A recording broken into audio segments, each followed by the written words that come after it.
when I was the education coordinator, back in the late 90s, one of the things I got to do for a couple of years was actually program the concerts, which now I do regularly, but at that time was sort of a novelty.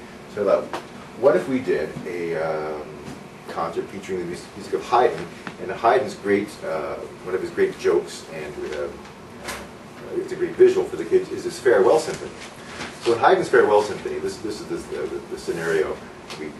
We walked the kids through this with an actor that works in this concert, presenting the concert with us.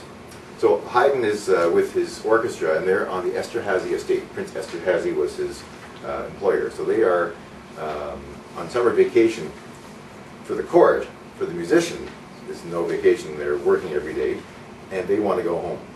Musicians say, "Papa Haydn, could you tell the prince we'd really like to go home?"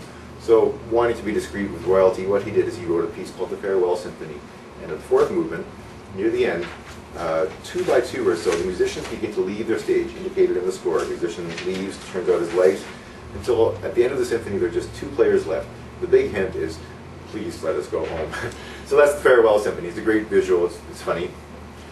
I remember once we did it actually, not for the kids, and the fire alarm went off at Assumption Chapel, so we had to do our farewell early to evacuate the building.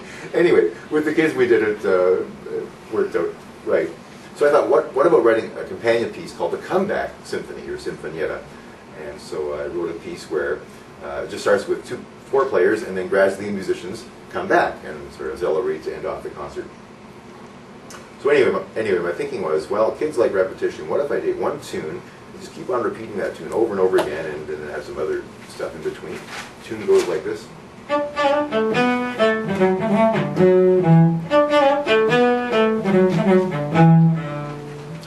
that. And it happens about 8 times in the piece, and by the end, the kids are kind of whistling it, and they really know it. And like I say, kids don't mind repetition. So anyway, that was sort of a highlight to write a piece and see it performed with dramatic flair.